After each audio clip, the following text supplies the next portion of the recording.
NVIDIA is valued at $2 trillion. The tech giant hit a new market capitalization milestone after stellar fourth quarter earnings, driven by strong demand for artificial intelligence hardware, sending AI-related coins higher. Well, we're back to artificial intelligence.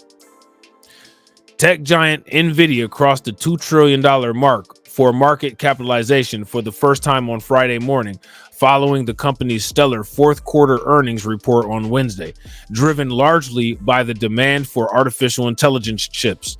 The news sent AI-associated altcoins higher heading into the end of the week.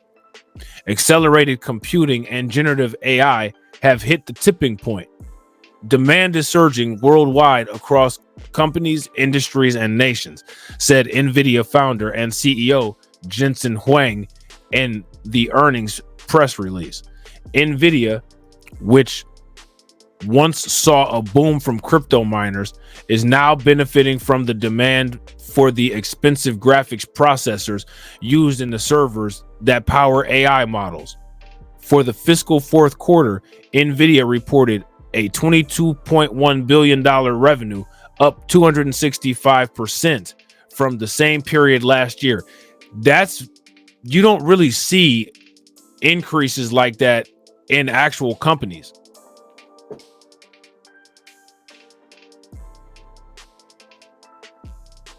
Yeah, I gotta agree. Shout out to Win Loser Rug. Win Loser Rug said that's the only way. Lockout, blockout. We need somewhere to lock them out of. Facts. And I'm telling you, the best way to do that is through essential markets. Essential markets is the best way. You become the market leader and the innovator in the most essential market. Make it to where that product is essential to daily life, and then weaponize that product that you created to get your way and force your will onto the entire world. Like, say for instance, there was an oxygen shortage and I've manufactured a way to create artificial oxygen. Guess what? Not going to be a good situation for some people.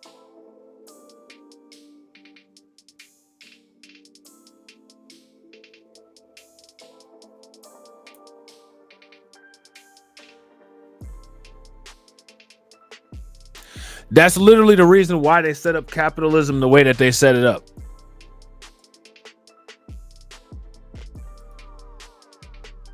You have to have all these counterbalance things. I think let me see, hold on real quick. Yeah, I think Dr. Grant had actually mentioned about the winners. There's got to be a winner and there's got to be a loser. That's the basis of it. It's got to be a winner, it's got to be a loser. We got to start being the winners.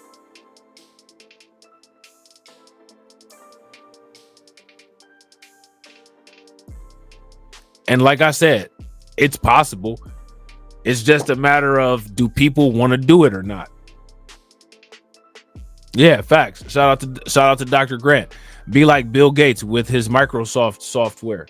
Corner the market. That's like Heisenberg said on Breaking Bad. Corner the market, raise the price. That's what you got to do. Corner the market, raise the price.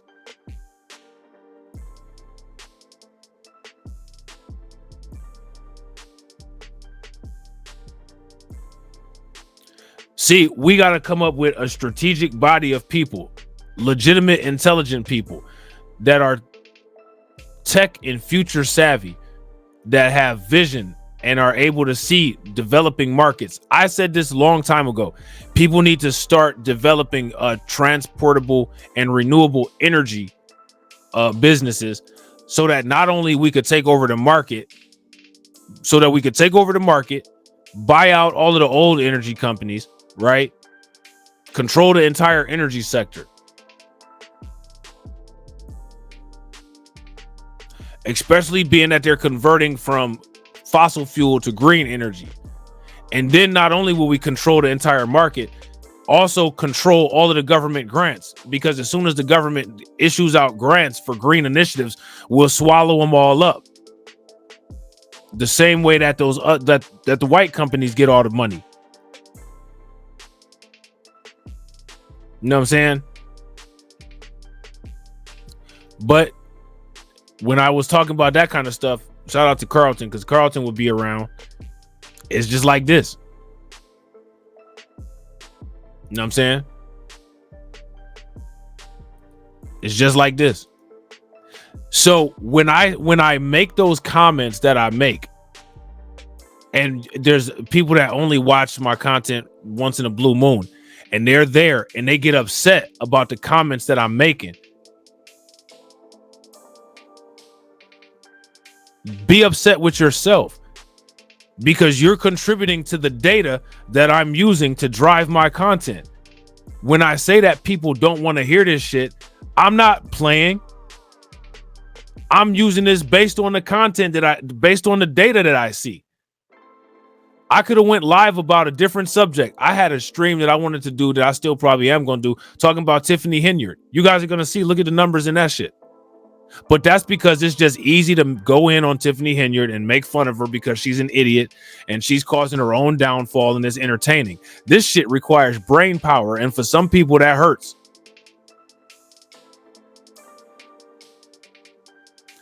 And here's some other reality that should hurt. If you don't have it in yourself to work through the pain of dealing with this, then the only thing you're entitled to is the pain of the future.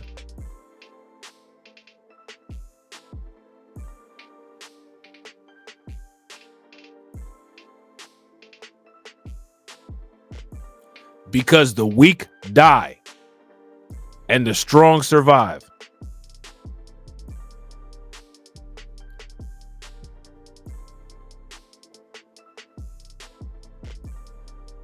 Know what I'm saying? Shout out to Dr. Grant. Yeah, supply chains. Dr. Claude Anderson talked about that in vertical integration and all that in Powernomics. Now, I don't want to take away from Dr. Claude Anderson, right? Dr. Claude Anderson is a brilliant individual.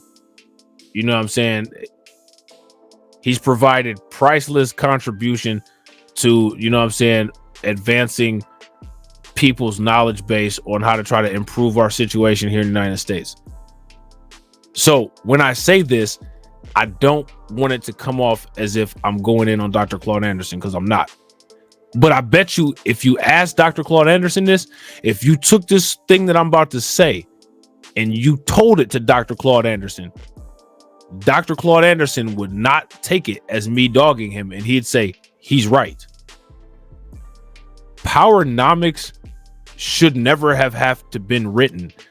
That should be common sense. Shout out to Dr. Claude Anderson for writing it, laying it down, and identifying that there's a need to have common sense put into a book, into a text form. But that should never have had to be written. I guarantee you, if you tell Dr. Claude Anderson that, he'll agree with you.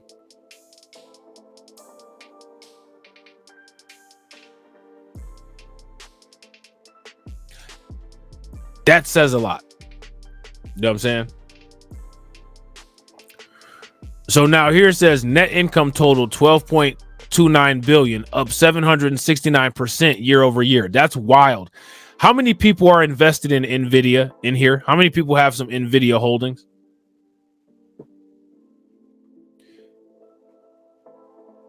If anybody's, I think that you can actually buy NVIDIA. A lot of these stocks you can buy on Cash App. I think you can get NVIDIA on Cash App, and I think that you can also get it on Robinhood, but I'm not sure.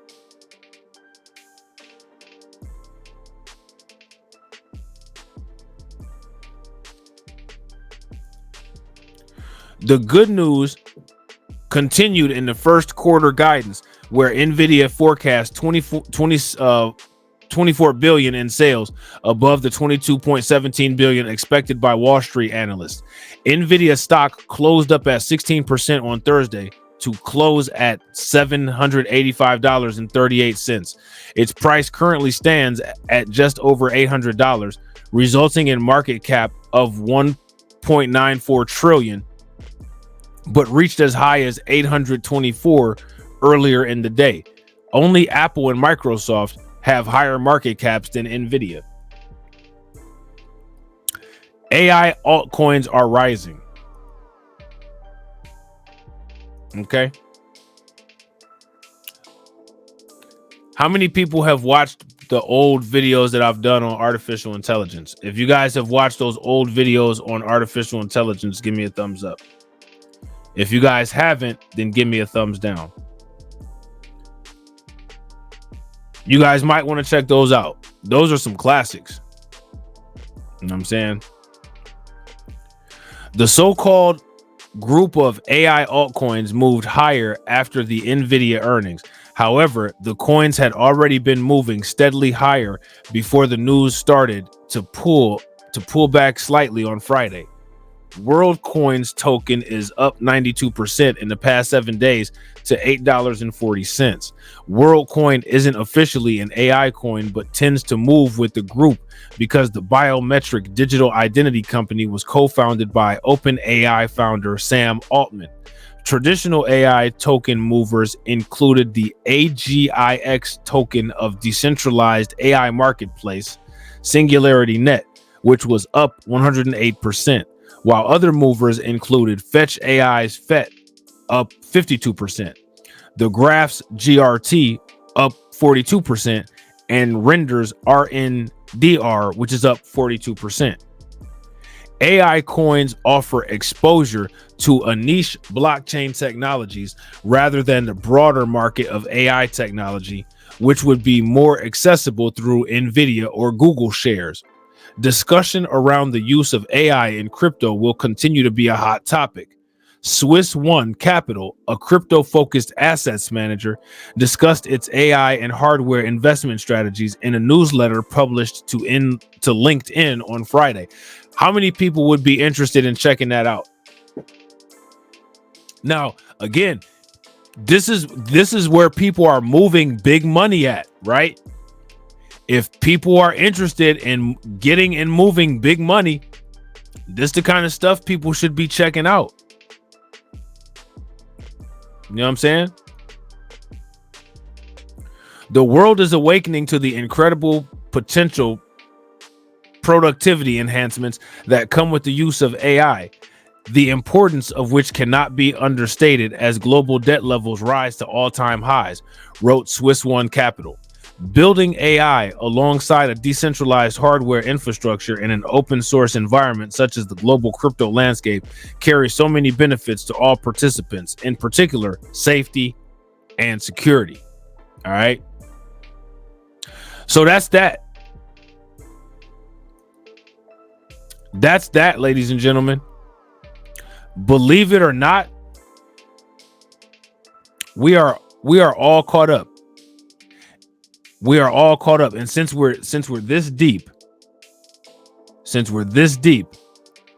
we may as well check out this last article real quick, and then we'll be completely caught up with crypto. And then that means that today I'll be able to do some streams on something else. So now nobody have to suffer through listening to shit that could potentially get you rich. Shame. Isn't that terrible? Isn't that terrible?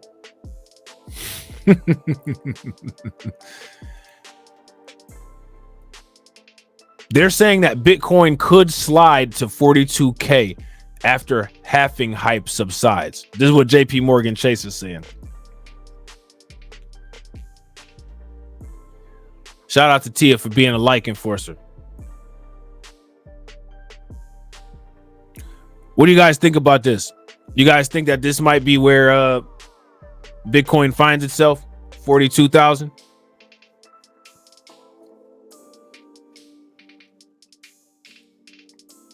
Let me know what you guys think in the comment section.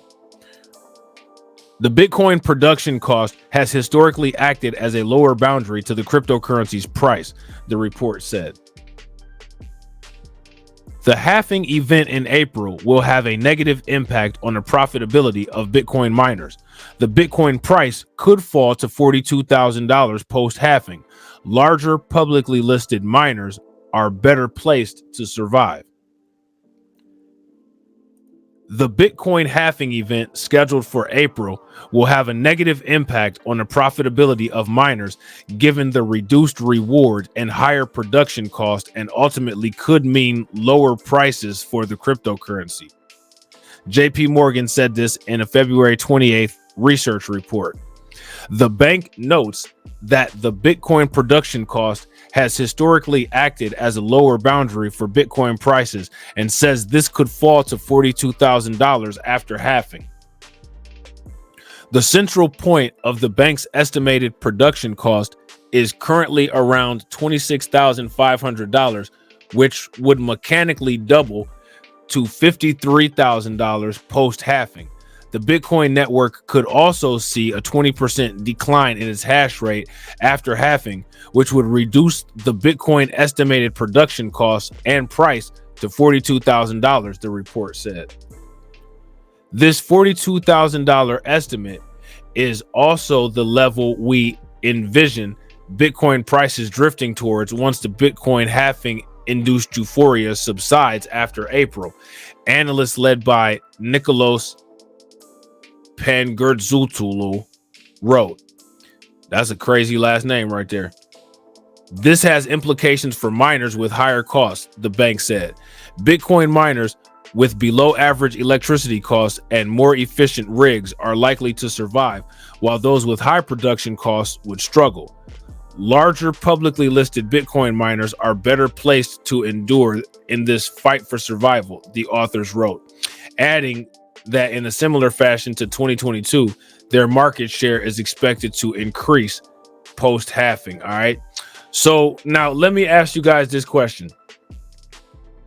If Bitcoin slides to $42,000 after the halving event, what do people think about that as an entry point into the market?